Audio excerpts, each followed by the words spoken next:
Ahí está. Bueno, ya empezamos, chicos. Entonces, bienvenidos a la cuarta reunión ya del grupo marplatense de glaucoma.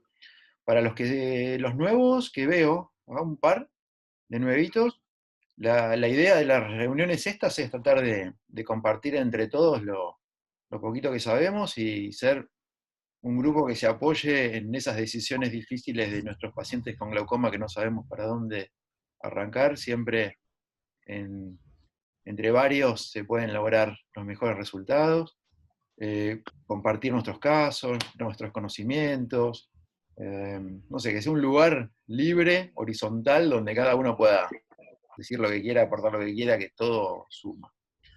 Hoy vamos a dedicar esta charla a la última parte del último consenso de la Asociación Mundial de Glaucoma sobre cirugía. Hoy los dos últimos temas que nos tocan, que nos quedaban, son SLT, para diploplastia selectiva láser, que lo va a dar Aldana Ahumada, y el otro tema es los procedimientos ciclos destructivos, que los va a dar Matías Seco. Y después tenemos en el sector casos clínicos la presencia permanente de nuestra cordobesa, la doctora Martina Butarelli, que nos trae su casito clínico complicado. Antes de empezar, porque tiene que ver con tratamiento, vamos a hacer una breve encuesta. Yo les voy a compartir la pantalla. Es una sola pregunta. A ver, lo voy compartiendo mientras lo van viendo. Tiki, tiki, tiki. Compartir. Bien, vamos a achicar acá. Corremos para un costadito. 8349582. Ahí está. Entonces, los que entran con el celular ponen el código que les va a preguntar. Es 8349582. Y los que entran por la página, lo mismo, ponen ese código. La pregunta, antes de que voten, es muy simple. Tenemos un paciente que es hipertenso ocular y si quieren, también un glaucoma leve podría ser. Pero es un hipertenso ocular que tiene tanto riesgo de desarrollar glaucoma que uno decide que lo va a tratar o a observar. Pero un paciente no es uno de 20, ¿sí? Un paciente de hipertenso ocular que está como para tratarlo, ¿sí? La pregunta es la primera vez que lo van a tratar, viene virgen de tratamiento, ¿qué harían? ¿Observarlo sin tratamiento? ¿Lo medican con una prostaglandina? ¿Lo medican con otra medicación, sola o combinada? ¿Le hacen una trabeculoplastia láser selectiva o lo operan? Cuando hayan votado todos, me avisan y vamos a liberar los resultados. No hay respuestas correctas ni incorrectas, solamente para ver qué hacemos habitualmente en nuestra práctica y sean sinceros, total, nadie va a ver qué vota cada uno. ¿Qué hacemos nosotros normalmente en nuestra práctica? Paciente, primera vez, está como para tratarlo. ¿Qué le hacemos? ¿Hay alguien que falte votar o ya votaron todos?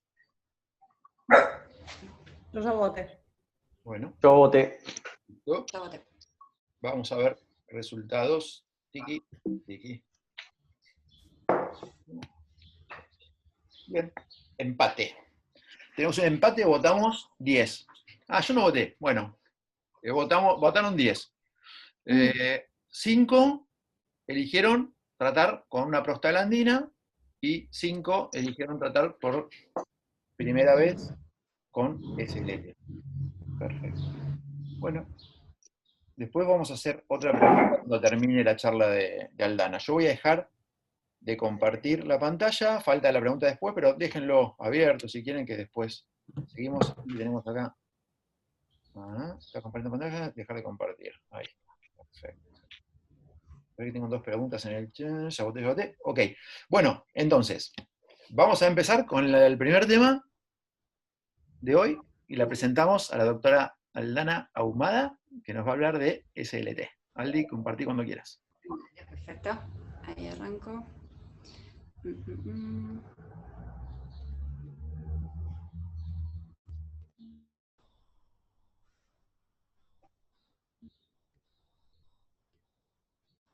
Bien, ¿se ve bien ahí? Perfecto. ¿Se escucha bien? Muy bien. Buenísimo. Bueno, la charla, como decía Pablo, buenas tardes, primero es de SLT. La idea es, primero contar un poquito la historia. En 1995 el doctor Latina presenta el SLT, se lo venía estudiando y se lo empieza a comparar justamente con el láser argón. Se hace un estudio en 1998, que es un estudio piloto que demuestra la seguridad y la efectividad comparándolo justamente con el argón. En 2001 lo aprueba la FDA. En 2011 estaba escuchando una charla de San Paolesi, que fue la primera vez que lo trajeron a Buenos Aires, lo probaron, y es más, como anécdota, di cuenta que se lo hicieron a él mismo, se lo hizo el doctor Casiray. Y en el 2019 vamos a ir viendo después que fue un salto justamente para este láser, porque se presentaron los dos estudios más importantes que hay hasta ahora, que son el estudio LIGHT y el estudio SALT. Los objetivos de la presentación son más que nada contar un poquito en qué consiste el láser, cómo actúa, en quiénes lo haríamos y en quiénes no y por qué. Contar un poquitito de la técnica, cómo se hace, y como decía Pablo, la idea justamente de estas charlas es seguir con el ritmo del consenso de la Sociedad de Glaucoma y presentar justamente los estudios que contaba recién, que son los más actuales sobre el láser.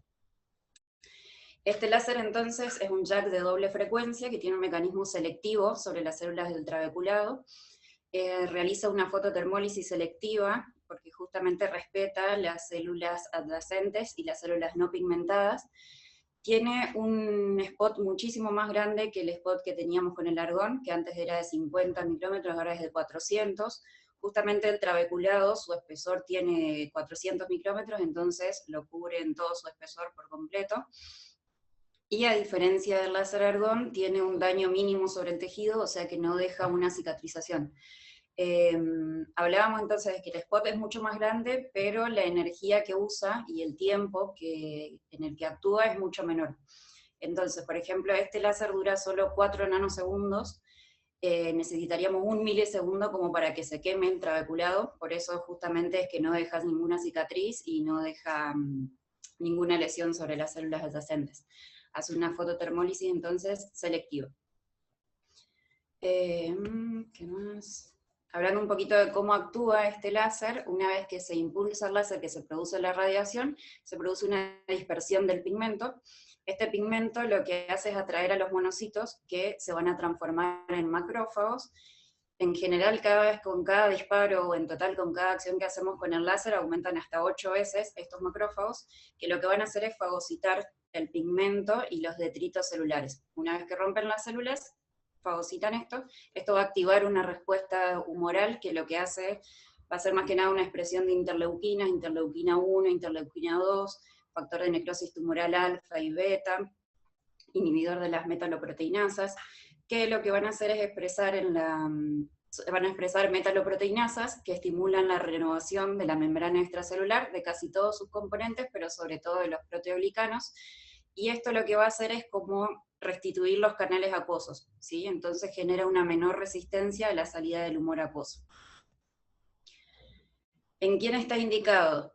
Sobre todo para glaucoma primario de ángulo abierto o hipertensos oculares, en glaucoma por gonio-digenesias bajas, un pseudofoliativo pero que tenga el ángulo abierto, glaucoma pigmentario, traumático, sobre todo en intolerancia o alergia al tratamiento médico o en pacientes que sabemos que quizás desde el principio ya nos cuentan o que no le cubre las gotas la obra social, o que no lo van a cumplir, o vemos pacientes que no están cumpliendo con el tratamiento, que le generan muchas alergias y demás.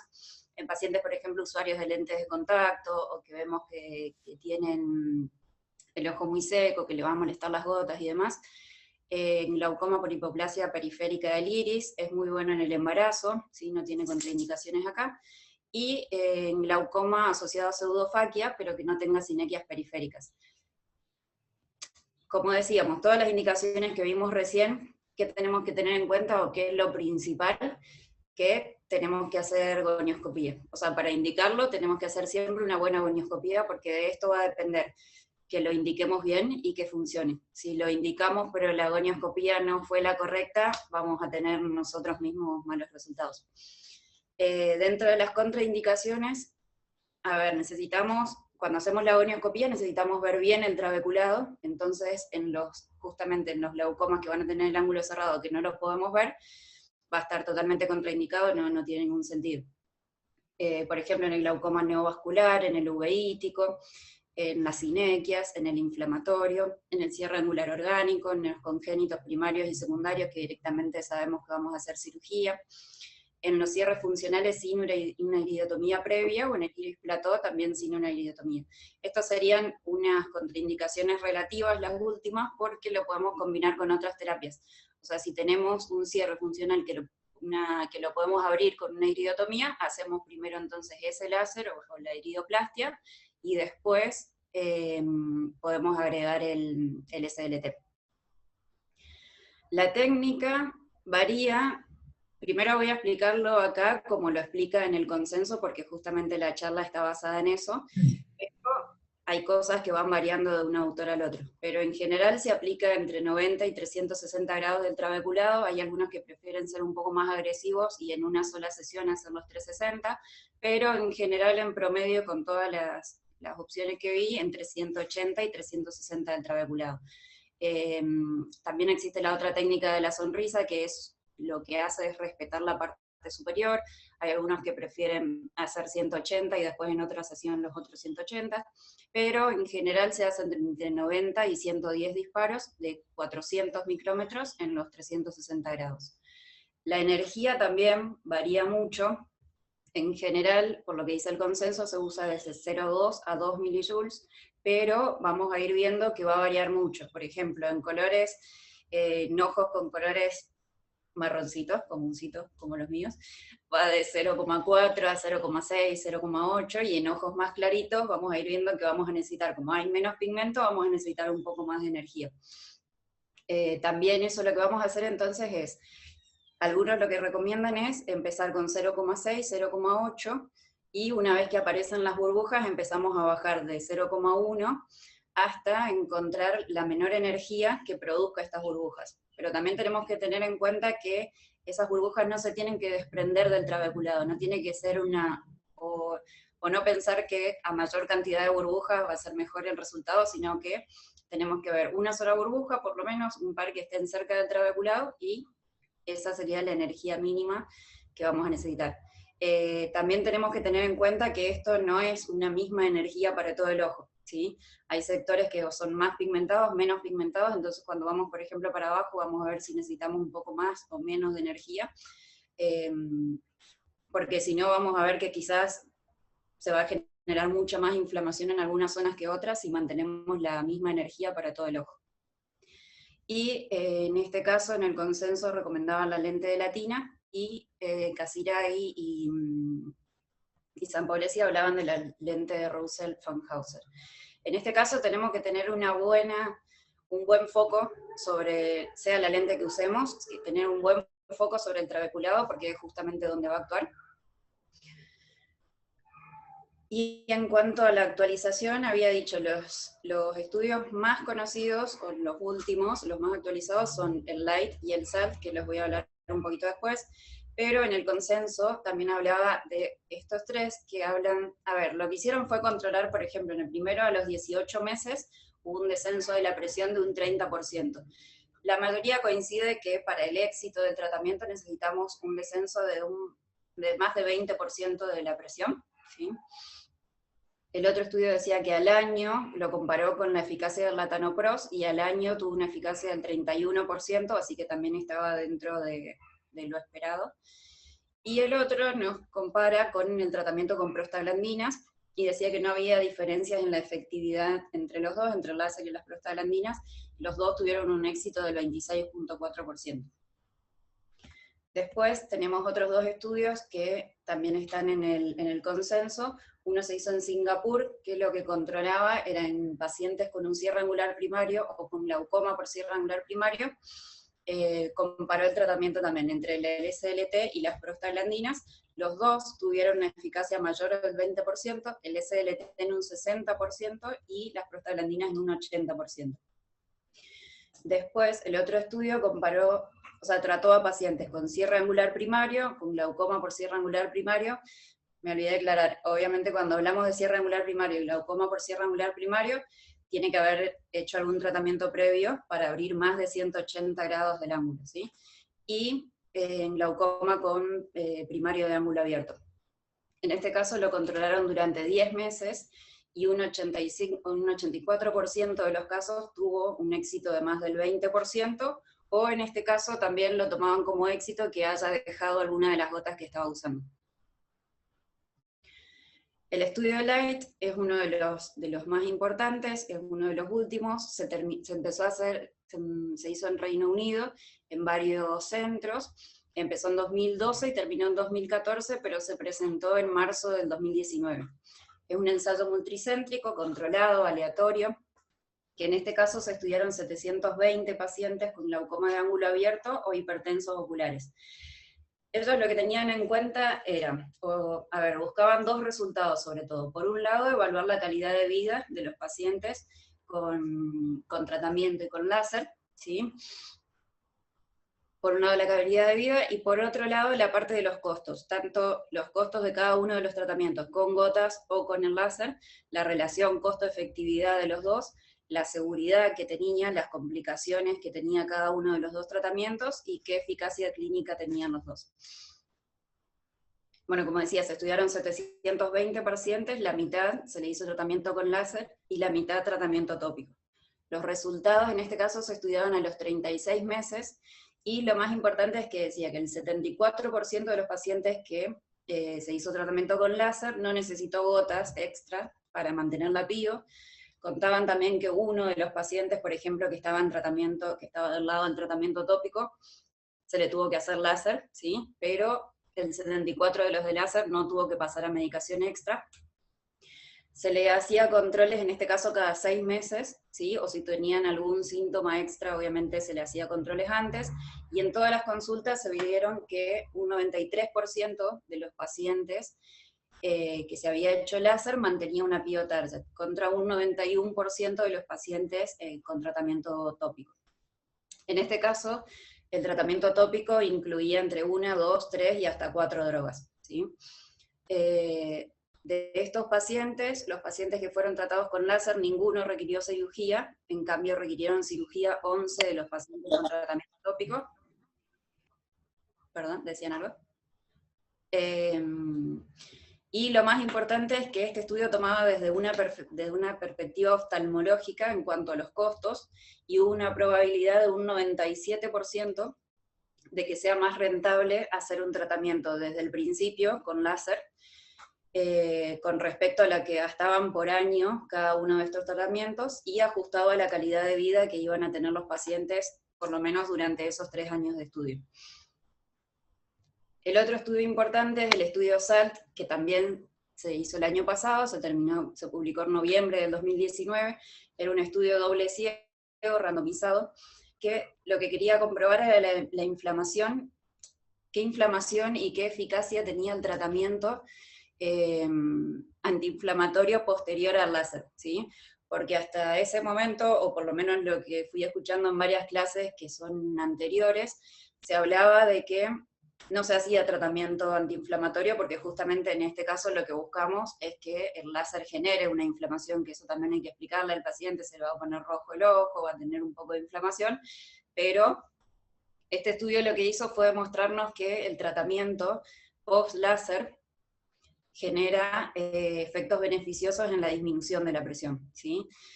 Se estudiaron 85 pacientes, mayores de 18 años, con PIOs mayores de 18. Se estudiaron en total 96 ojos a los que se le administró ketorolac al 0,5%, prednisolona al 1% y lágrimas, ¿sí? Como placebo. Ellos los controlaron a los pacientes a las 6 semanas, a las 12 semanas, pero al principio cuando los estudiaban a las 6 semanas no había mucha diferencia en la presión, o no tenían unos resultados significativos, pero se dieron cuenta que a las 12 semanas había una disminución significativa de la presión en los pacientes tratados con antiinflamatorios, que en comparación con los que tenían el tratamiento con placebo, ¿sí? Eso también variaba mucho en las distintas charlas que fui escuchando. Hay personas hay médicos que prefieren no dar ningún tratamiento previo, que eso creo que no lo dije en la parte de la técnica. La técnica, el que dice el consenso, es poner 2 gotas de proparacaína media hora antes del tratamiento y nada más. Hay algunos que usan brimonidina media hora antes y después del tratamiento también. Hay algunos que prefieren dar corticoides, hay otros que prefieren dar AINES, hay otros que a partir justamente de este estudio que salió el año pasado, prefieren dar AINES, hay algunos que colocan pilocarpina. En este caso lo recomendado es, si se va a usar la pilocarpina obviamente al 1%, porque en las concentraciones que hay que mandar a preparar, porque en las concentraciones al 2 y al 4% puede tener un efecto controversial, no me sale la palabra, pero un efecto contrario justamente a lo que estamos buscando, porque puede cerrar el ángulo. Entonces, a partir de ese estudio, se empezó a usar un poco más la medicación antiinflamatoria. Se había controlado, creo, no sé si lo dije, pero a las 2 semanas lo que se controló fue que en los pacientes, por ejemplo, con ketorolac había disminuido en 6.2 la presión, en los pacientes con prednisolona un 5.2 de presión, y en los pacientes que usaron lágrimas 3 puntos de presión.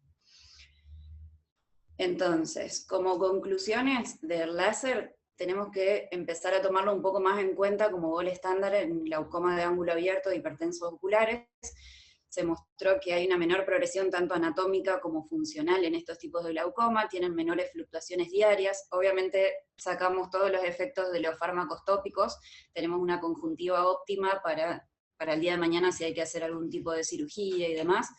Es más económico, es más seguro. Entonces, para los pacientes, como decía, si las obras sociales, bueno, acá, si no se los cubre, es mucho más económico este tratamiento, tiene posibilidades de retratamiento, ¿sí? Y le da una mejor calidad de vida al paciente. Y como decía, lo más importante es hacer una buena gonioscopía también para poder indicarlo bien y que tenga un buen resultado. Muchas gracias. Muchísimas gracias, Aldi. Clarísimo, Gracias. clarísima la exposición tuya. Así que, ¿alguien Gracias. quiere hacer alguna acotación, agregar algo en su experiencia? ¿Una pregunta? Yo quiero hacer una pregunta. No sé qué opinan los demás, pero por ahí cuando un paciente ya está tratado con prostaglandinas, o incluso vamos a un caso distinto al glaucoma leve o el hipertenso ocular. Tenemos un paciente con 3 drogas, es decir, en terapia máxima podemos decir, pero no tiene buena tolerancia a las drogas. Entonces, bueno, uno intenta sacar una de ellas, por ejemplo, sacar la prostaglandina. En ese caso uno hace el SLT y en general uno tiene la posibilidad de retirar la prostaglandina con éxito, ¿no? Yo creo que eso lo hemos visto todos. Ahora, si yo tengo un paciente en la misma situación, con 3 drogas, incluida una prostaglandina, pero la presión no está regulada, y vamos a suponer que tiene, no sé, 22, 23, 24 de presión.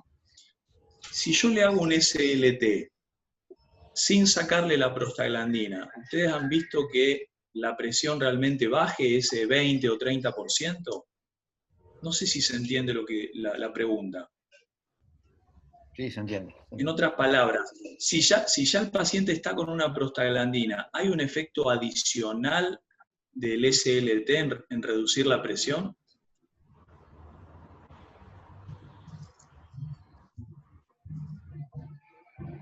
Bueno, yo he leído que existe efecto adicional, aunque en la teoría no, si comparten los mismos mecanismos de acción que las prostaglandinas, pero los estudios dicen que tiene cierto efecto. Obviamente, como pasa con cualquier medicación, que el efecto que tiene la medicación sola 20%, 30%, 40%, es mucho menor cuando ya es la tercera o cuarta opción que usás. A medida que vas agregando más medicaciones, el porcentaje de reducción de la presión que tenés es menor, no se suma. Pero sí podría tener, yo lo probaría.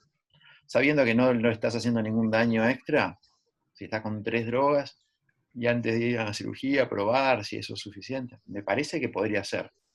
No, lo Y digo. yo, de hecho, lo he hecho y la realidad es que es muy poquito lo que aporta o nada, incluso, te diría. En algunos casos, la verdad que no me ha sumado mucho a un paciente ya medicado. En todo caso, bueno, esto que yo digo, por ahí da directamente para cirugía, más que para, digamos, no zafa de la cirugía, por lo menos en mi experiencia. Doc, ¿puedo hacer una pregunta? Por supuesto, para eso estamos. Viste recién la encuesta que vos nos hiciste, no sé si vas a hablar ahora o después, pero viste que estuvimos 50-50 la respuesta. Esto sigue, Y, ahora sigue. ¿qué? Ahora sigue la pregunta. Pero no, dale, Bueno, dale. no, quería preguntar, porque, o sea, sí, yo, por ejemplo, en mi caso, yo contesté que le daba una prostaglandina. Bien. O sea, vos siempre tenés que constatar de que el paciente responde a la prostaglandina para recurrir a un SLT, porque puede ser que o lo podés elegir sin probar una droga antes. Yo creo que una vez, ¿te acuerdas que fuimos a dar una charla allá y yo les contaba la historia de Alvarado, que bueno, que cómo descubrió él el efecto aditivo, el mecanismo de acción del SLT, y que entonces en su programa, en su práctica, él hacía eso, le daba una prostaglandina, si respondía, entonces había que ir a responder al SLT, pero después la evidencia lo fue cambiando eso. Entonces, por ahí un no respondedor a una prostaglandina quizás sí te responde al SLT. O sea, no necesariamente yo arrancaría probando una prostaglandina. De hecho, el estudio Light que mostraba recién Aldana, está hecho en pacientes naif de tratamiento, no tenían ninguna droga previa. Y fíjate cómo respondieron. Prácticamente todos respondieron bien, y como es, mientras que con las medicaciones por ahí no todos. Entonces la pregunta es, ¿está bueno? ¿No será mejor arrancar con los pacientes que no tienen tratamiento, arrancar ya con el SLT antes de someter ese trabeculado a drogas que no sabemos también qué pueden hacer a largo plazo? Yo, antes de pasar a la otra pregunta que tiene que ver con esto, una sola pregunta para todos, y vos para Aldi que estuviste leyendo, no sé si lo comentaste dentro de las indicaciones, ¿cómo lo ves al SLT en el tratamiento de glaucoma cortisónico? Esos pacientes que por algún motivo lo tenés que tener 3 meses por una enfermedad X general con corticoides, o incluso con los implantes de dexametasona intravítreo, que te hacen una elevación de la presión ocular. ¿Leíste algo sobre el efecto del SLT en esos casos?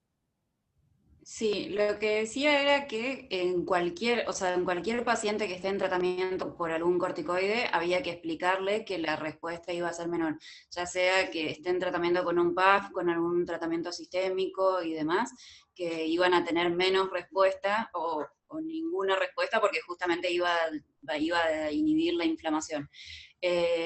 Todo lo que fui viendo que hablaba de tratamiento inflamatorio eran dosis mínimas, pero que había que explicarle o que suspender los otros tratamientos sistémicos de corticoides. Después lo voy a buscar, tener que encontrarlo, pero una vez preparé una charla de glaucoma cortisónico cuando salió los Urdex, y había encontrado un artículo que decía que el SLT para esas elevaciones transitorias por corticoide era buenísimo.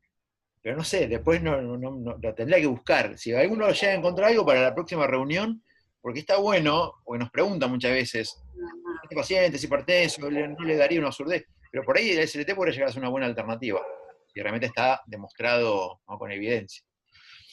Bueno, ¿Pero que esté en tratamiento actual o que el glaucoma haya sido por eso? no, hay un 33% de la población es reactiva a los corticoides, le sube la presión ocular. Eso no quiere decir que sea después desarrollen un glaucoma, pero les va a subir la presión ocular.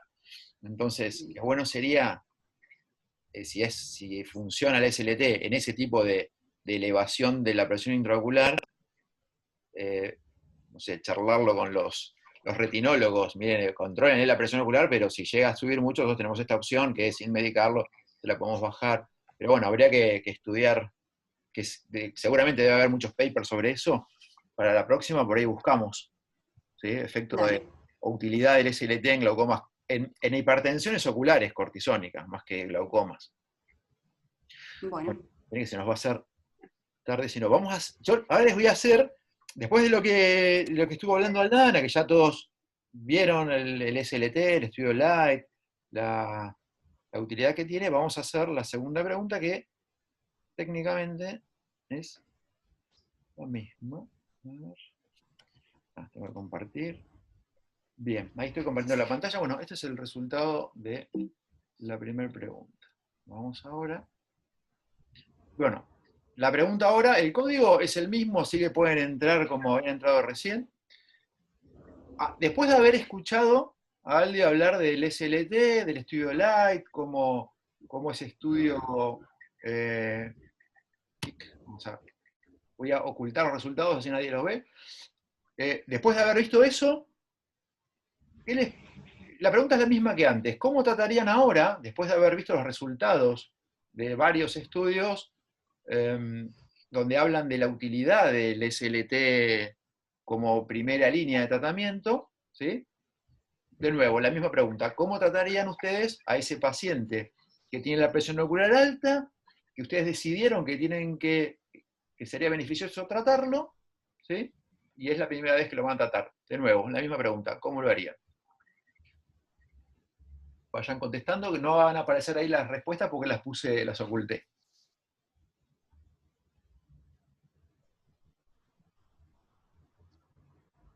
Voy a poner el relojito. 10, 9, 8, 7, 6, 5, 4, 3, 2, 1. A ver. H. Bien. Votaron 8. Bien, hay 2. Acá 9. Bueno. Bien. Si vemos la anterior, a ver si la puedo pasar. Antes de que Aldi hablara sobre el SLT... Pablo, pasame. El código lo encontré ahí. 83. 83, 49, 582. 582. Listo, ahí voto. Dale. Ya vamos a ver qué votaste porque va a saltar. A ver. Votó cirugía. Seguro. 582.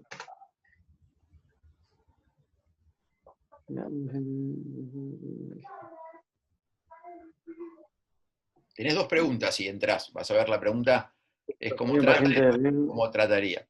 Es un hipertenso de riesgo, ponele uno que tiene la presión bien alta y lo tenés que empezar a tratar. O un glaucoma de esos leves de reciente inicio que vos no lo mandarías a cirugía. Bien. Uy, ahora hay 9.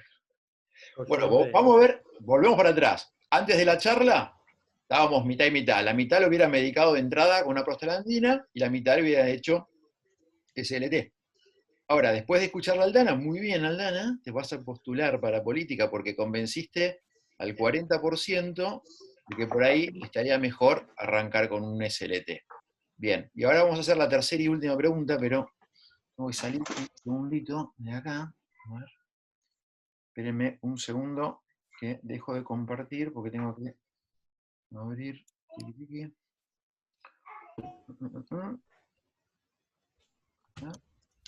Vamos a ver.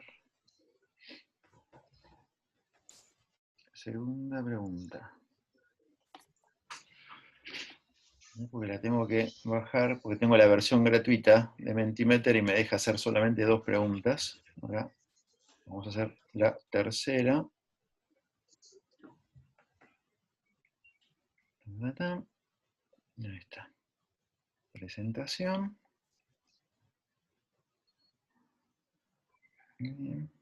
Ustedes ahí no están viendo la pantalla compartida, ¿no?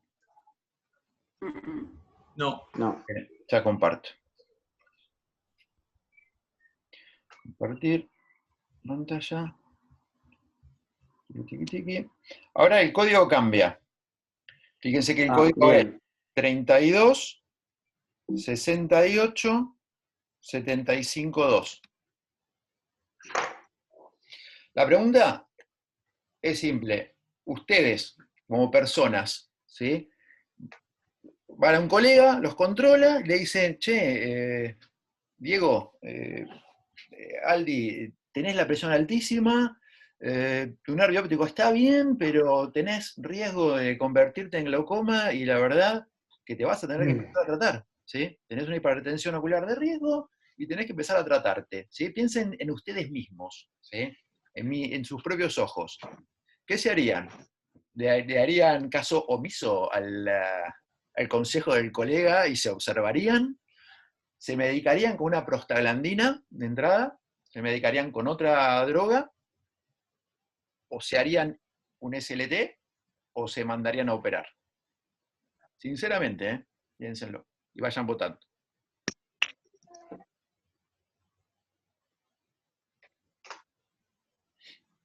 ¿Me pasás el código de nuevo? ¿Sí? 32 Sí. 68 Ujú, 75 ujú. 2. Bárbaro.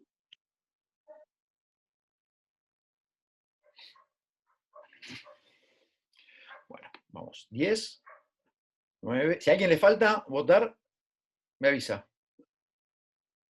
7, 6, 5, 4, 3, 2, 1.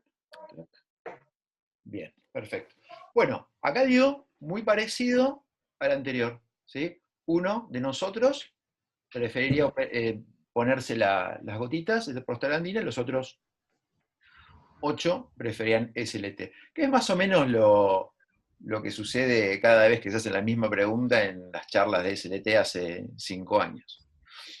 La diferencia por ahí más notoria sería con la primera de las preguntas, que cuando uno preguntó, la mitad, ¿sí?, le daría a los pacientes una prostaglandina, pero cuando le preguntan qué se pondrían, qué harían ustedes, en vez de ponerse una gotita, se harían SLT. Más o menos eso es lo que pasa cada vez que se hace la misma pregunta. Está bueno porque es un poquito, permite ir cambiando los paradigmas siempre de primero medicamos y después hacemos el resto. Cuando hay una alternativa como el SLT, que sabemos que no es tan, no tiene tanta contraindicación para el paciente, se está empezando a meter de a poquito como una alternativa bien posible. Bueno, no lo alargamos más, voy a dejar de compartir y vamos a invitar. También, Pablo, no todos Sí. tenemos el SLT en nuestros servicios, entonces... Bueno. Sí. Eso está bueno. Esa es otra cosa que también, bueno, hay que tener bien en cuenta. Bueno, ahora vamos a invitar al profesor Matías Seco para dar la segunda parte y la última del consenso, que son los procedimientos ciclodestructivos. Mati, estás como anfitrión, así que compartí pantalla tranqui. ¿Se ve algo ahí? No. Ahí está empezando, me parece.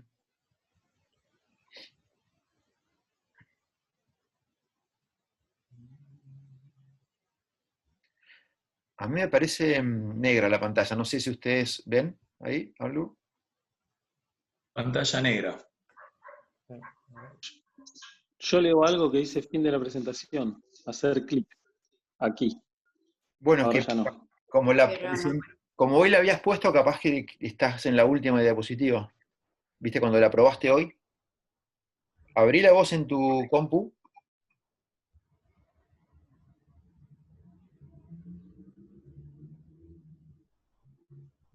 ¿Querés que presentemos el caso mientras lo vas probando? ¿O probá de nuevo? Ahí está.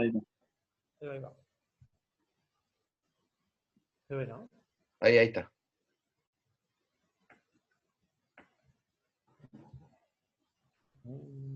Ahí está. Bien, perfecto.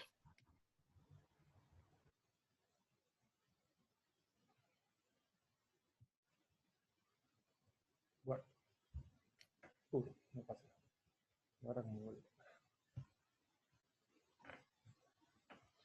Bueno, tradicionalmente siempre las cirugías de glaucoma estuvieron enfocadas a la salida del humor acuoso, ya sea las traves, los tubos, los MIGS, y ahora con los avances de la tecnología y los nuevos aparatos, lo que se busca principalmente, más que en la salida del humor acuoso, es en la producción del humor acuoso. En los años 70 surge primero el procedimiento ciclodestructivo transescleral, que traía muchos inconvenientes, principalmente por la inflamación que generaba, se usaba mucha energía, se los usaban todos los cuadrantes y tenían muchas complicaciones, se iban a la tisis muchos ojos, y después con los nuevos aparatos empezó el micropulso y la endoscópica, y aparte la transescleral la empezaron a usar de forma diferente y empezaron a tener mejores resultados. Para recordar un poquitito la arquitectura del cuerpo ciliar, el cuerpo ciliar mide 6 milímetros desde la raíz del iris hasta la ora serrata, en la parte plana. Tiene dos capas de músculo, una longitudinal y una circular, y tiene aproximadamente 70 procesos ciliares alrededor, y tiene una bicapa de células epiteliares, una pigmentada y una no pigmentada, que son las que generan el humor acuoso. Y entre los dígitos es donde se inserta la célula de zinc del cristalino. ¿Sí? Primero vamos a hablar de la transescleral, el procedimiento ciclodestructivo transescleral, que es una aplicación de energía, ya sea diodo, o también hay aparatos de Jack, que no hay acá, donde emite energía desde un enfoque externo para destruir el tejido ciliar. Estos aparatos generan necrosis coagulativa del tejido. Eso va a llevar a daño del tejido adyacente, ya sea del iris, parte del iris, de la retina. Lo que genera es la destrucción total del proceso ciliar, ¿no? Y principalmente hace unos años se reservaba solamente para los glaucomas refractarios, ya ojos muy operados que no respondían a nada. Este es un estudio donde se estudia la histopatología de 9 ojos enucleados de pacientes que se le realizó la ciclofotodestrucción, donde se ve que hay coagulación y necrosis de las células pigmentadas y no pigmentadas, disminuye la vascularización, pero también destruye, lesiona esclera, iris, par plana, y destruye el cuerpo ciliar y los procesos ciliares. Siempre hablando de la transescleral.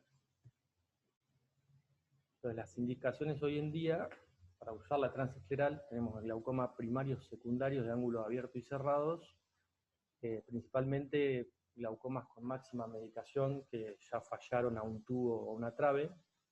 Se empezó a usar mucho el glaucoma pediátrico. El otro día veía un video de San Paolesi, principalmente usa en pediátricos la ciclodestrucción. Lo que le da a él es que tiene una efectividad de un 70%, solo un 30% de los pediátricos van a una trave o una válvula de lo que él realiza. Parece que anda muy bien. No así el micropulso, porque el micropulso, bueno, ahora después vamos a ver que en los niños regeneran el tejido y vuelven a formar los procesos ciliares.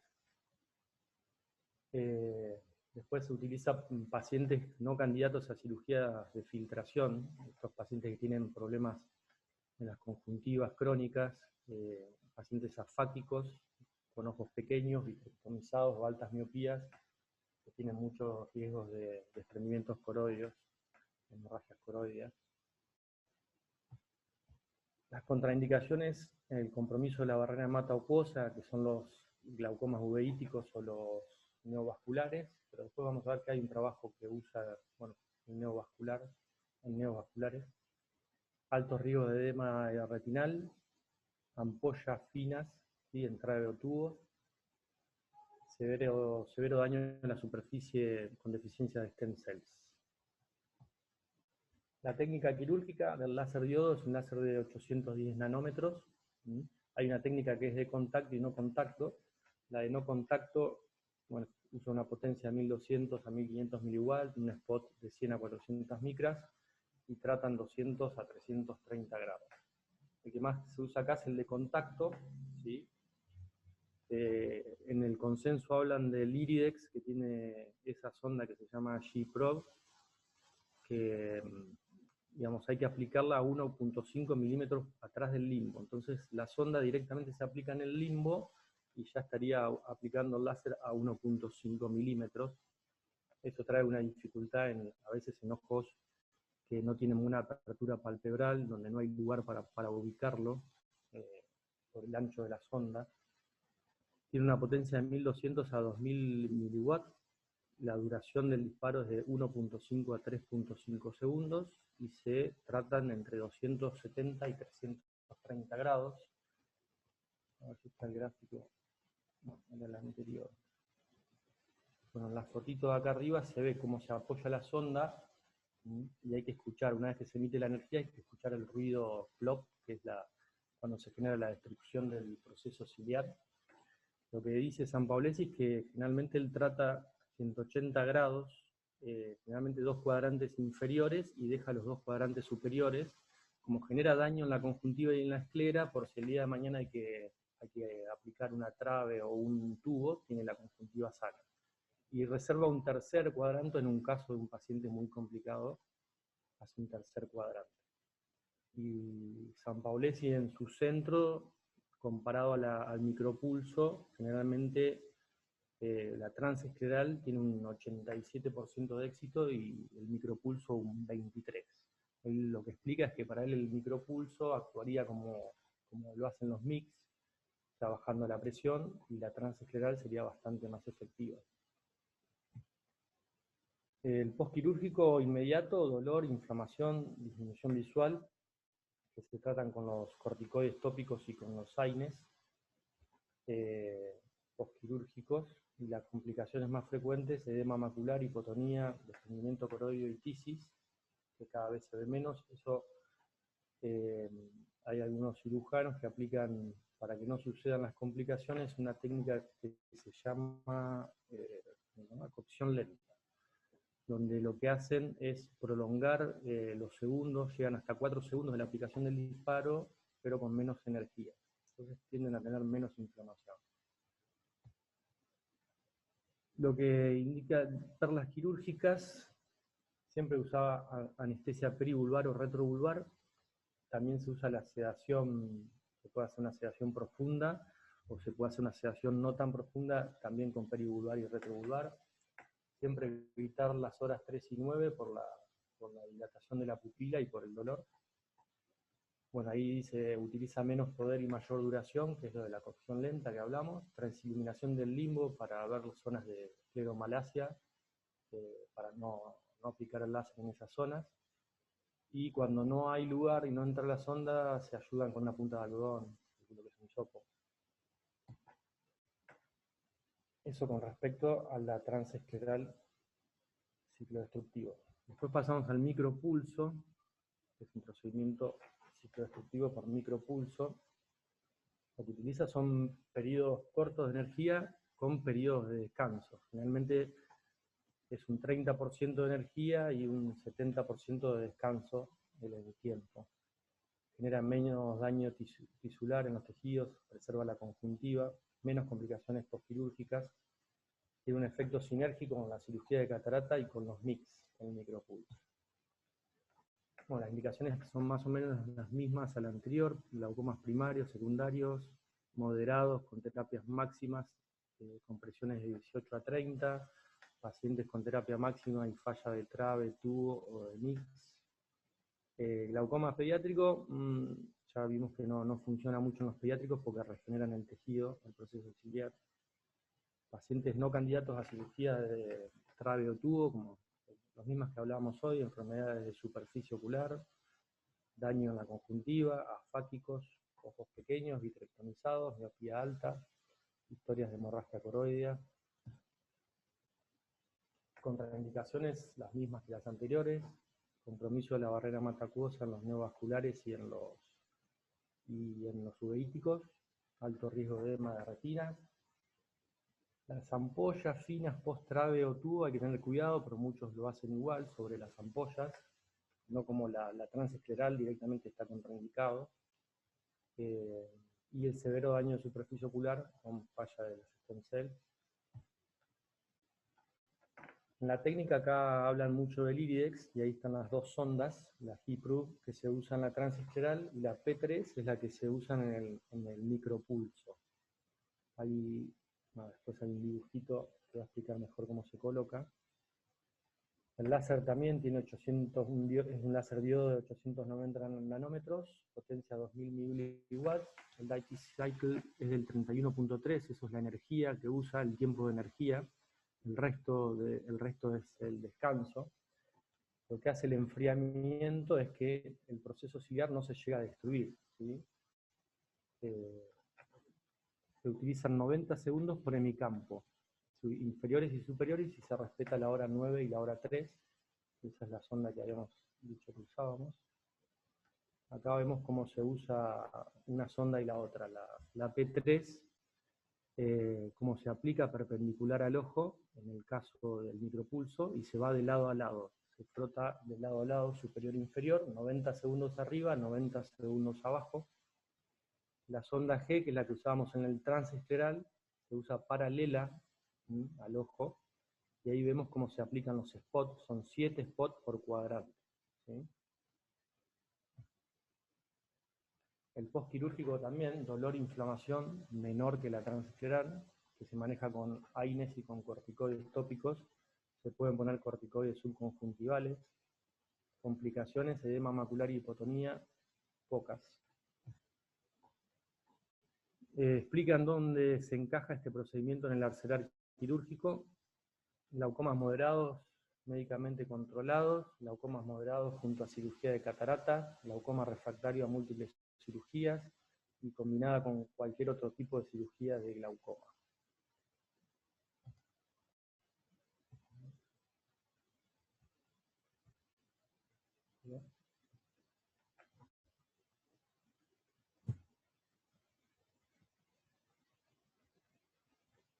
¿Me escuchan? Ahí te escuchamos, pero dice que está esperando, está cargando, me parece. Ahí. Sí, para que se me pase por el otro lado. Ahí está. Bueno, perlas quirúrgicas, igual que la anterior, evitar horas 3 y 9, la pupila y por el dolor. 90 segundos por hemisferio, que hablábamos hoy, para reducir el riesgo de hipotonía. Se puede repetir el tratamiento y aumenta las chances de éxito. O sea, si un tratamiento no anduvo, un segundo o un tercero puede andar. Bueno, la sonda perpendicular al limbo, como decíamos hoy, ayudarse con un hisopo para exponer el área a tratar, y tener cuidado con las ampollas en los operados de trave o tubo.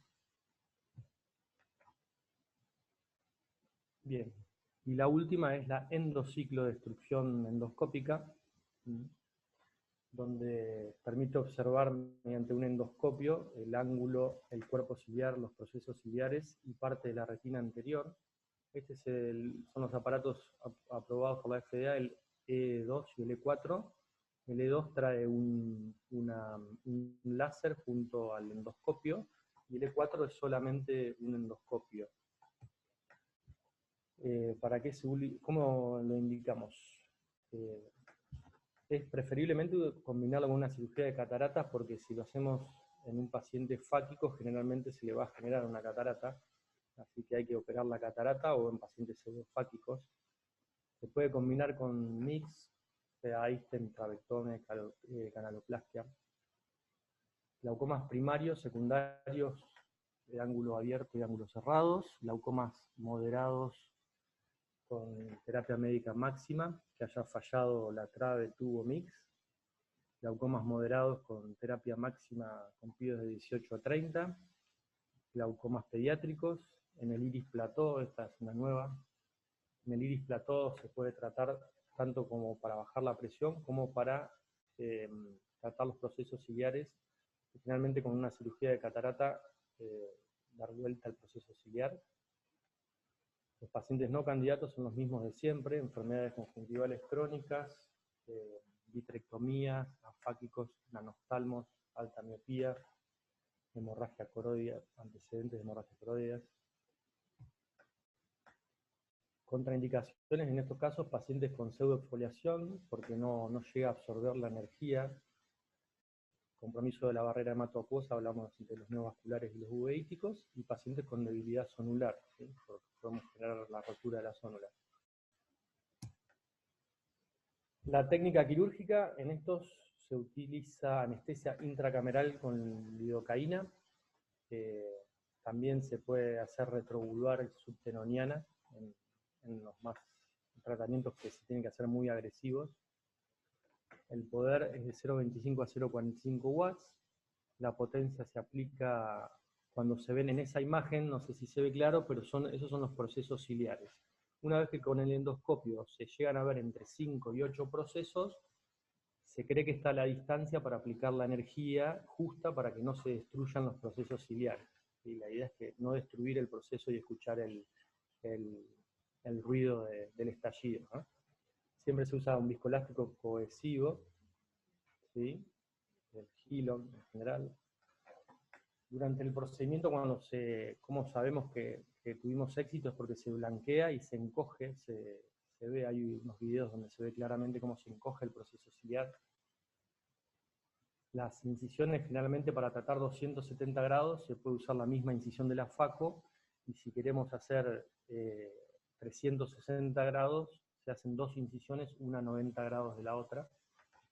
Y para los pacientes que tienen problemas en la cámara anterior, sinequias anteriores o posteriores, que no se puede entrar con el endoscopio, se puede entrar por pars plana directamente, ¿sí? Pacientes donde hay que hacer una vitrectomía previa, se entra por pars plana. El mecanismo de acción es un diodo también de 810 nanómetros, que absorbe, donde se absorbe la melanina del cuerpo ciliar, que genera una coagulación, pero sigue preservando la arquitectura. Hay una disminución de pigmento y pérdida de vasos, pero con el tiempo se regenera el tejido. Por eso esto generalmente se puede volver a repetir con los años. Dentro de las complicaciones puede haber hipotonía por mucha inflamación, edema cistoideo, endoftalmitis, porque ingresamos al ojo, rechazo de injerto en una queratoplastia previa, los abordajes por pars plana, desprendimiento de retina y hemorragia vítrea. Y acá habla mucho del tratamiento postquirúrgico por la inflamación, que se puede usar corticoides endovenosos o intracamerales durante la cirugía, y en el postquirúrgico dejarle un corticoide subconjuntival, aparte del tópico. Dentro de las perlas quirúrgicas, tratar la mayor cantidad de procesos ciliares, o sea, cuanto más procesos ciliares tratemos, mayor va a ser la baja de presión. La inflamación, como decíamos recién, con esteroides pueden ser endovenosos, intracamerales, en el postquirúrgico con esteroides tópicos subconjuntivales. En la patología, bueno, del segmento anterior, entrar por pars plana, después de una vitrectomía. Importante ajustar la cantidad de la energía según la distancia que vemos de los procesos ciliares, hasta ver 5 o 8 procesos ciliares, ahí recién disparar. Y en los uveíticos y neovasculares, acá no estaría contraindicado, sino que se podría hacer usando menos energía. Y en vez de tratar los 360 grados, tratar entre 180 y 260 grados del ojo. Y acá hay el consenso muestra varios trabajos de investigación. Por ejemplo, este habla de la endoscopía en el glaucoma neovascular. Se presentaron 10 pacientes con glaucoma neovascular, abordados por pars plana, tratados de entre 90 y 180 grados, como decíamos hoy, se trata menos grados. Después de 9 meses la PIO bajó de 43,6 el promedio a 15. Es un trabajo. Bueno, después hay otro trabajo que habla de la ciclodestrucción endoscópica en el manejo del glaucoma. Son 10 pacientes tratados por incisión limbar con facomultificación. Después de 19 meses, la PIO media bajó de 31 a 13 en todos los pacientes. Acá otro trabajo de la cicloendoscópica en los glaucomas refractarios. Este es más importante. 68 pacientes tratados con glaucomas refractarios que ya habían tenido una cirugía previa que había fallado. Algunos ya habían tenido ciclo transescleral también. Se los trató entre 180 y 360 grados. 56 pacientes tratados en incisión limbar y 12 por vía transescleral. A los 12 meses la PIO bajó de 27,7 más menos 10,3 a 17 más menos 6,7. O sea que al año el 94% presentaba PIO menores a 21 y el 82% a los 2 años. Después otro de los trabajos hablan de la cicloendoscópica, compara una incisión versus 2 incisiones. Lo que demuestra es que al usar las 2 incisiones y trabajar en los 360 grados, también bajó más, 13 versus 16 milímetros de mercurio, la diferencia, tratando más grados. Arriba otro trabajo habla de la cirugía combinada, catarata y glaucoma, o sea, la cirugía de la trave, la facotrave versus la endoscopía con faco. 58 pacientes se compararon faco con endoscopía versus facotrave, y a los 2 años la reducción de la presión fue igual para ambos grupos. No vi si decía cómo fueron las complicaciones, si en las trave hubo más o menos complicaciones que en la endociclo. Y el de abajo compara pacientes con cicloendoscópica versus válvula de Ahmed. 68 pacientes que tuvieron fracaso de trave en el intraoperatorio, preoperatorio 41,32 más menos 3 de presión, 41,61 más menos 3. O sea, se trataron con válvulas de Ahmed, los de arriba, y con endociclo, los de abajo. Y la presión postoperatoria a los 24 meses fue de 14,73 más menos 6 en los pacientes que se implantó una válvula de Ahmed, y de 14 más menos 7 en los de la endociclo. O sea que no hubo diferencia a 2 años en la baja de presión entre la válvula y la endociclo, pero sí hubo mucho más complicaciones en los pacientes que tuvieron tubo que en los pacientes con la endociclo. Otro trabajo habla de la endociclo, este es un solo caso clínico que se reportó de endociclo en un glaucoma pediátrico, que en verdad lo que se vio de este trabajo, la pantalla.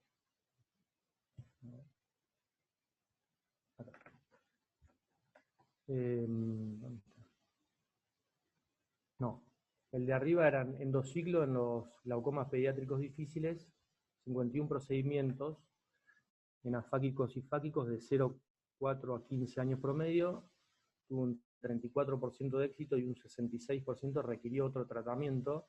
Esto es porque en la endociclo, lo que hablábamos hoy, que los niños regeneran el tejido más rápido, entonces no tendría éxito porque el proceso ciliar se regenera. Y acá este es un trabajo de Barkan, es un caso clínico que tuvo de una endociclo que funcionó en un glaucoma pediátrico luego de 3 aplicaciones de transescleral, pero lo que se demostró fue que cuando entraron con el endoscopio, en verdad se vio que las 3 transesclerales estaban mal hechas, nunca habían destruido los procesos ciliares. Entonces fue ese el motivo de que funcionó un tiempo la endociclo destrucción. Y este último trabajo habla de la endoscópica, de la cicloendoscópica en el tratamiento del glaucoma incontrolado con derivación previa de tubo, o sea, 25 pacientes con glaucoma no controlados y cirugía de tubo previa. A los 12 meses la presión cayó de 24 a 15, la tasa de éxito a los 12 meses fue del 88%, con un seguimiento a 2 años. O sea, pacientes que se le realizó la cicloendoscópica luego de una válvula, que no funcionó. En resumen, con respecto a la endociclo, se puede combinar con la faco y con otros procedimientos, sean los mix, trave o tubo. Fue comparable con otros procedimientos quirúrgicos en tema de control de PIO y a su vez con menos complicaciones postquirúrgicas. Acá lo que hablábamos hoy en los pediátricos fue menos favorable por la regeneración del tejido. Se puede utilizar en cualquier punto del espectro dentro del tratamiento de glaucoma leve con extracción de catarata A, también glaucomas refractarios. Bueno, muchas gracias. Matu, muchísimas gracias. Muy Mucho nombre completo. de endo. Ahí podés dejar de compartir pantalla, así ya pasamos al grupo. Perfecto. ¿Alguien quiere hacer algún aporte, alguna acotación, alguna pregunta? Pablo. Pablo, Sí, ¿me acá estoy. escuchan? Sí, sí. Quería preguntarle al grupo y a Matías si alguno, en qué casos lo utilizaría cada uno de nosotros, o sea, si alguno lo utilizaría, cualquiera de estos 3 procedimientos, en qué caso y si alguno tiene experiencia en estos tratamientos. O sea, ¿qué técnica quirúrgica reemplazarían para utilizar cualquiera de estos 3 en su práctica diaria? Yo por lo que veo el micropulso en un paciente con polimedicado que quiere sacar algunas gotas, lo aplicaría al micropulso. Y escuchándolo a San Paolesi hablando de la transescleral, y él básicamente dice que ya hace trabe y válvula en un 25% de los pacientes y después hace micropulso y más la transescleral, que bien utilizada no tiene los efectos adversos de que hablan de la tisis y de la hipotonía, ¿no? Que uno le tiene miedo. Yo creo que, bueno, no sé Pablo, si tiene experiencia. Yo no tengo experiencia. No, yo como lo veo, yo lo dividiría, de los 3 procedimientos que veo Mati, los 2 que por ahí tenemos disponibles son la ciclocoagulación y la ciclomodulación. La ciclomodulación yo la pondría, si vamos a hacer digamos, una escala evolutiva de tratamiento, si empezamos por medicación y SLT, como hablamos hoy, después de eso ya vendrían procedimientos por ahí quirúrgicos de tipo mix, y después podemos pasar a procedimientos quirúrgicos filtrantes, y después una válvula, y como última opción, después de todo eso, yo pondría la ciclodestrucción, ¿sí? con diodo. ¿Por qué? Porque generalmente lo que dice la literatura es que ocasiona un daño tisular tan grande que puede provocar un edema macular y bueno, pérdida de visión, de la poca visión que pueda tener el paciente. Pero la ciclomodulación no, yo ahí la ciclomodulación la pondría antes de empezar con los procedimientos quirúrgicos filtrantes, es decir, antes de un mix o de una trave o de una válvula. Entonces ahí sería SLT medicación, eso no funciona, antes de llegar a un procedimiento quirúrgico, yo creo que ese es el nicho de la ciclomodulación. ¿Por qué? Porque es una terapia láser subumbral, está por debajo del umbral de la inflamación, igual que el SLT, ¿sí? No genera daño tisular. Reduce la formación de humor acuoso, con lo cual sería hasta complementario con un SLT o con una droga, una medicación que sea supresora del acuoso. No genera un daño tisular tampoco tanto a nivel conjuntival como para decir, wow, esto me va a contraindicar después de hacer una cirugía, y le estoy dando una alternativa antes de hacer un procedimiento donde nos metemos adentro del ojo. Entonces, de los procedimientos ciclodestructivos, en mi opinión, yo lo dividiría en el último de los casos, la ciclodestrucción, y antes de una cirugía, la ciclomodulación, complementaria con medicación y con SLT. Lo que dice San Paolesi, por ahí en su experiencia no, él usa mucho la ciclodestrucción, porque dice que no es tan real que genere ese daño retinal, esa inflamación. Y puede ser que sea cierto, porque en realidad toda la mayoría de los estudios que tenemos no son con diodo, son con la ciclodestrucción con YAG, o la que se hacía antes con, no me acuerdo con qué otro láser. Entonces el diodo tiene mucha menos potencia, pero yo esperaría tener alguna digamos, un trabajo basado en evidencia y que no genere daño antes de ofrecérselo como una alternativa intermedia. Y la endociclo parece ser muy buena. Hay un video de Izquierdos ahí en YouTube de cómo la hace. Está bárbaro. Y la puedes usar en la misma cirugía de catarata y no... Está bueno, pero ves, ya nos metemos... No generas destrucción. Nos metemos dentro del ojo también, entonces, qué sé yo. No, bueno, pero aprovechando una cirugía de catarata, ¿no? Claro. Pasa como con los mix, están buenísimos, andan bárbaros, pero si lo operas de catarata, Sí, sí, sí. porque si pones solo no, entonces, qué sé yo, Pero tampoco. sí, el micropulso, antes de, yo si fuera paciente me decís una trave o un micropulso y no lo dudo. Era micropulso, por más que después siempre tenés chance de hacerte la trave, no funciona. ¿Cuánto dura el micropulso, más o menos, el efecto? ¿6 meses, como mucho? Entre 6 meses y 2 años. Sí. Una Y buena trave. en algunos casos uno compra, seguro, sí, seguro. Y bueno, nada, y si van a todas las charlas ahora de glaucoma, no hay charla como que no haya mix, y alguien que hable de mix y alguien que hable de ciclo, entonces algo que lo tenemos que empezar a pensar también en el arsenal. Pero bueno, después también hay una charla ahí para buscar de San Paolesi ahí en YouTube y cómo habla de la transescleral.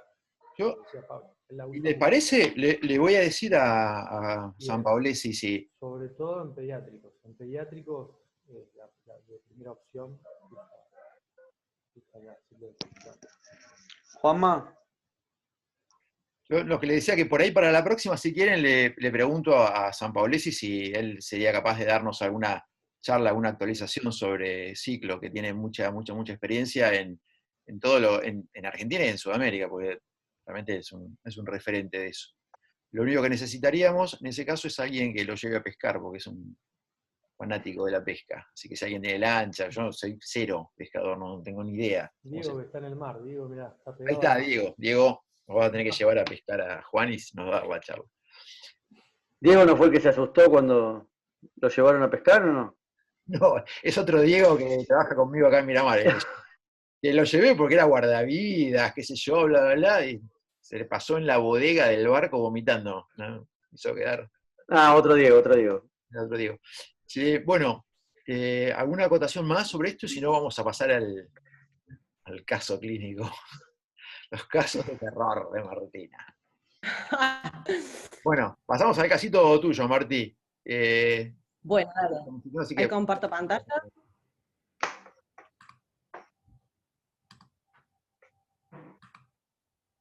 Bueno, ahí se ve. perfecto. ¿Se escucha bien? Yo escucho bárbaro, sí. Sí, perfecto. Bueno, buenas tardes a todos. Bueno, hoy les traje un caso clínico junto con el doctor Amandaín, que está por ahí conectado. Es un paciente que, bueno, lo estábamos tratando en la resi. Es un caso de una trabeculectomía en un paciente vitrectomizado con aceite. Bueno, mi paciente es Carlos, tiene 72 años, es obeso, hipertenso, es diabético tipo 2, es dislipémico, está medicado con metformina, losartán y aspirinas, y como antecedentes oftalmológicos está vitrectomizado por un desprendimiento de retina en ojo izquierdo, tiene colocado aceite y tiene hecho una FACO. Eso todo en el 2018. Y antecedentes familiares de glaucoma. Hace poquito, el paciente es derivado a nuestro centro para tomar alguna conducta. Él es de un pueblito por acá cerca, y viene porque tiene dolor en el ojo izquierdo, tiene una agudeza visual sin corrección de 7 filas para ojo derecho y 2 filas para ojo izquierdo. La presión en el ojito izquierdo es de 37, tiene una córnea con edema estromal, el lío centrado, congestión conjuntival mixta, y no hay migración de aceite en cámara anterior. El fondo de ojo tiene una papila de bordes netos, pálida, excavada, 0,5 de excavación, y se le ve el brillo por el aceite, la retina está aplicada. El paciente es refractario al tratamiento para el glaucoma, por eso lo derivan con nosotros para hacerle supuestamente una trave. Bueno, ahí vemos el fundus, se ve el brillo por el aceite, vemos la papila que es bastante pálida, hicimos un OCT de mácula, de retina, y le hicimos el OCT de nervio óptico, que está alterado, si bien es un paciente que, bueno, por ahí no es tan confiable el estudio, porque es, el paciente está con aceite, un desprendimiento previo. En realidad el paciente mucho no se sabe del desprendimiento de retina, no trae historia clínica, bueno, nos refiere lo del desprendimiento de retina, pero solamente eso. Bueno, hablamos con el retinólogo de la clínica, él sugiere no sacarle el aceite, porque imagínate que hace 2 años que está con el aceite, indicamos solamente la trave en ojo izquierdo. Bueno, hacemos los controles postquirúrgicos inmediatos, tiene una agudeza visual en el ojito izquierdo de visión bulto, la presión está en 12, la ampolla está levemente congestiva, no tiene Seidel, y le colocamos el 5FU en los respectivos controles que corresponden. Al mes postquirúrgico, el paciente presenta molestias en ese ojo, la agudeza visual es de 0,1, la presión sube, está en 30, tiene una córnea transparente, la cámara es formada, la ampolla está hiperémica y está enquistada, se ve traslúcida, no aparenta que estuviera infectada. Le hacemos el fondo de ojo, vemos que está todo más o menos igual, le hacemos una eco, está todo bien, y de todas formas lo tratamos con antibióticos, con glaucotensin D y prednefrin forte. Bueno, nos preguntamos si hay aceite o no en la ampolla. El paciente dice que se masajeaba el ojo bastante fuerte. Y acá está la foto del paciente. Se ve la ampolla bien grande. Es un paciente que no asistía mucho a los controles, es de bastante lejos, entonces, bueno, lo piloteaba como podía. Vino así. Así que decidimos hacerle un needling de ese ojito. Después del needling tiene una agudeza visual de 0,3, la presión está bien, la ampolla está formada, no tiene Seidel, sigue con el mismo tratamiento. Ya a los 15 días la presión sube un poco, está en 18, la ampolla está un poquito congestiva, y a las 72 horas tiene la presión en 45, la ampolla ya está plana. Indicamos tratamiento antibiótico, corticoides, glaucotensin D, Diabo y masajes. La PIO sigue alta, después baja un poco, pero bueno, sigue bastante alta la PIO. Así que indicamos la válvula de Ahmed en el ojito izquierdo, en el cuadrante nasal superior, y le dejamos el tubo bastante largo.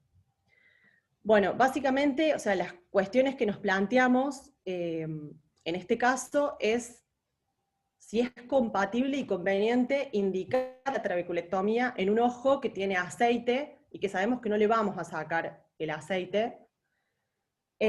¿Cuál es la posición más adecuada para hacerle la trabe? O si como primera línea hubiéramos preferido o no hacer una válvula primero en vez de hacer la trabe. En ese caso, ¿cuál sería la posición más adecuada para colocar la válvula? ¿Qué hacer en el caso de que la ampolla tenga aceite? ¿Cuál es la conducta a tomar? Si aumenta el riesgo de fracaso quirúrgico en caso de hacer la trabe. Y si hubiera sido alguna opción solamente extraer el aceite y evaluar el comportamiento de la PIO. Claramente en este caso me parece que no sería muy coherente porque después de 2 años con aceite el retinólogo no se quiso arriesgar a sacarle el aceite, prefirió no hacerlo. Pero bueno, nos surgieron estas dudas con Martín. En la ampolla no había aceite, pero bueno, no sé ustedes qué hubiesen hecho como primera línea, o qué decisión hubieran tomado. Cuando empieza el caso, cuando ven al paciente, ¿le hacen un agonio y ven aceite en el ángulo o nunca le hicieron un agonio? Sí, tenía un poco de aceite, pero en realidad era un ojo que estaba, ¿viste? Esos ojos que no se ven muy claro. En la cámara anterior no tenía aceite, o por lo menos no se veía.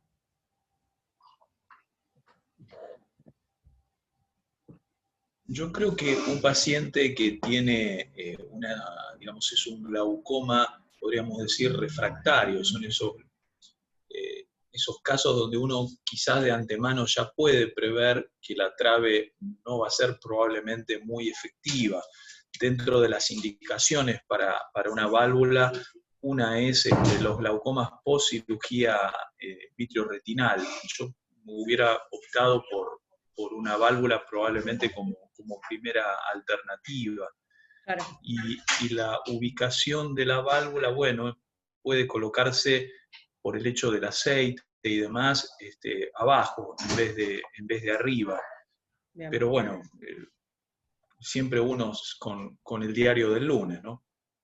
Ahora, en este momento, el paciente que le colocamos la válvula, recordame, Tincho, pero me parece que fue hace 2 semanas, 3, y la PIO, bueno, obviamente se logró controlar, está la PIO normal, pero bueno, sí, creo que hubiera sido por ahí mejor plantear de entrada una válvula.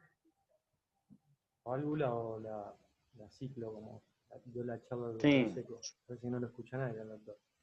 Sí, lo que hablaste vos, Matías. No, lo que pasa es que uno, cuando no tiene los aparatos, no lo tenés en cuenta. Es así. Claro. Y aparte vos, Matías, no tenés el mismo poder de convencimiento que Aldana, te habrás dado cuenta también, ¿no? No, obviamente. Yo opino lo mismo que Diego Morengo. Yo creo que dentro de las indicaciones para una válvula directamente están esos casos, ¿no? Esos casos complicaditos.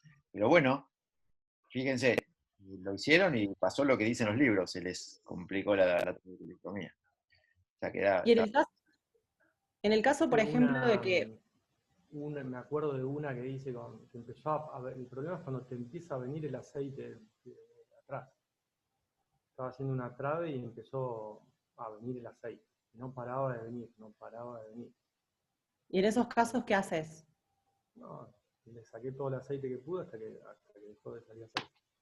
No sé ¿Y tuviste algún caso con o sea, una vez que terminas la trave que tenga... la retina. Eso es lo que te puedo decir, no me acuerdo. Y si ya, por ejemplo, tenés la trave y te pasa de que protruye el aceite en la trave, ¿qué haces? Como en la trave. ¿Lo ves en la ampolla? En la ¿Sí? ampolla. No, nunca me pasó. No. Ese paciente que yo operé, le saqué evidentemente todo el aceite porque después anduvo bien, reguló bien. Después no sé si se le habrá prendido la retina de vuelta. Claro. Pero bueno, si lo pensamos fisiopatológicamente, le estás bajando la presión ocular en la cámara anterior, le estás haciendo una iridectomía arriba y le estás comunicando la cámara posterior con la cámara anterior y estás haciendo que tenga una presión, digamos, negativa en el segmento anterior y más en la ampolla. Estás incitando al aceite para que se te venga para adelante. Por eso, ese es uno de los motivos por el cual poner una válvula.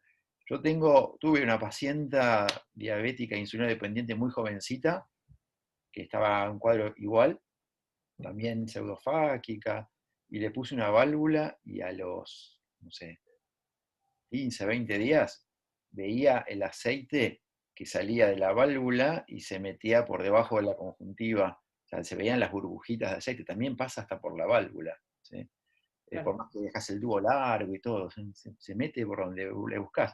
Lo que pasa es que piensen que cuando le ponen una válvula o le hacen una trave, ¿qué están haciendo? Están haciendo dirigiendo el líquido hacia ese lugar, eso es lo que quieren. Entonces, tanto el acuoso como el aceite va a ir para el lado donde le va bajando el gradiente de presión. Hay que convencer al retinólogo para que se anime a sacar el aceite. Claro, eso era una de las preguntas. En este caso me parece que no era lógico porque era un paciente que venía de derivados sin historia clínica. En el 2018 no se acordaba cuándo tenía el desprendimiento de retina. El retinólogo no se animó a sacarle el aceite después de 2 años, pero digo, un paciente que, por ejemplo, pasan 6 meses, tiene el aceite puesto, no tiene tanto daño en el trabeculado, creo que está en más condiciones de sacarle el aceite y te autoriza el retinólogo a sacar el aceite, en ese momento, ¿qué haces? ¿Expectás a ver cómo responde sin el aceite? ¿O directamente planteas una trave? Porque he leído que, bueno, sacando el aceite baja un poco la presión. Bueno, si le sacas el aceite porque tenía demasiado aceite, te va a bajar rápido. La macana del aceite es que se te mete adentro del trabeculado. Entonces, por más que le saques todo el aceite que tiene atrás, si ese trabeculado está impregnado de aceite, no te va a funcionar. Y sobre todo si ese paciente ya tiene un glaucoma previo, una predisposición para glaucoma, porque también esos casos andan mucho peor. Entonces ya sí, sacar el aceite obviamente para ver si es una cuestión de presiones positivas, pero anda pensando en la válvula, como uno se lo plantea.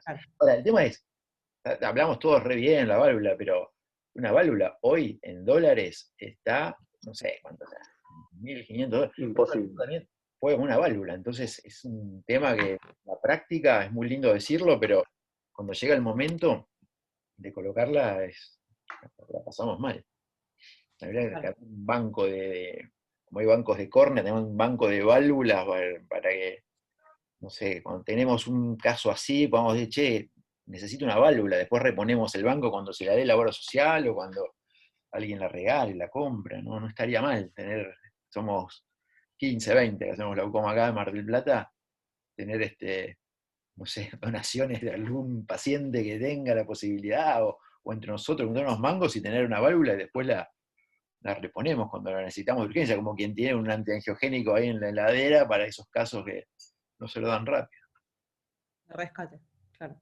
Bien, Martu. Nunca un Pío 22 con nada, ¿no? Siempre esos casos. Bien, me encanta, me encanta. Esos caños.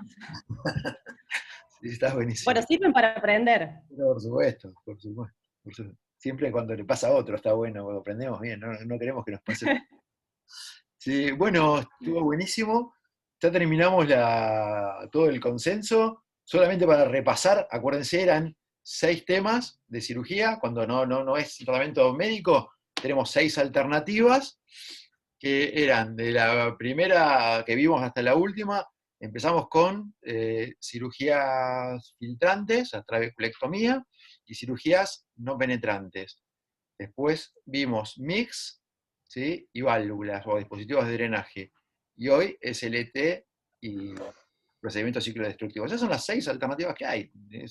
Habrá diferencias entre cada una de esas, pero está bueno lo que hablábamos hoy con Juan, tener mentalmente un esquema de por dónde empezamos y dónde terminamos, dónde podemos encajar cada uno, de acuerdo a lo que sea mejor para el paciente y la disponibilidad que tengamos de equipos o de tecnología o la experiencia que tengamos cada uno en eso. Claro. Así que bueno, si les parece bien, vamos pensando en este mes si queremos hacer uno en enero o lo pasamos para febrero. Y voy a intentar ver si el gordo Juan quiere darnos una charla por Zoom desde allá sobre ciclo, en su experiencia. Me interesa muchísimo lo de los glaucomas pediátricos porque tiene mucha experiencia en eso y sería algo que podríamos empezar a hacer acá en Mar del Plata. Ya el equipo que tenemos ahora con el Mati es el Vitra, ¿no? ¿Qué marca es? El de Quantel, el de ciclo. Todavía no lo usamos, así que ni idea cómo va a funcionar, pero si el gordo nos da algunas pautas de glaucomas pediátricos congénitos que son medios complicados, que antes los mandábamos todos para Buenos Aires, podríamos armarnos entre nosotros de coraje y empezar a tratar de acá. Bueno, chicos, ya es tarde para seguir, que tengan un Buenísimo. lindo fin de semana y nada, vayan Muchas gracias. pensando y vayan mandando al grupo cosas que les gustaría que charlemos y adelante, o temas, un libro para hablar, o invitados extranjeros, lo que quieran.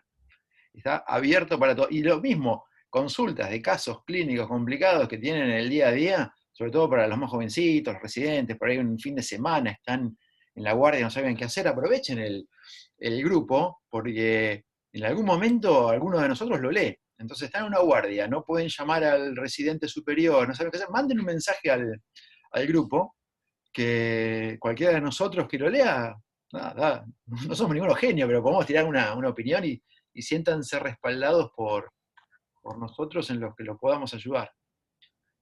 Así que bueno, nada, buen fin de nuevo y nos veremos la próxima. Si quieren hacemos uno en enero, están con mucha plata, la dejamos para marzo. Bueno. Mira el pronóstico. Nos fijamos, a ver, que no sea como esto, fue muy lindo. Bueno chicos, y felices fiestas si no nos vemos antes. ¿Sí? Gracias, igual. Chao, chao a todos. Chao. Que termine el 2020. Adiós. Hasta luego.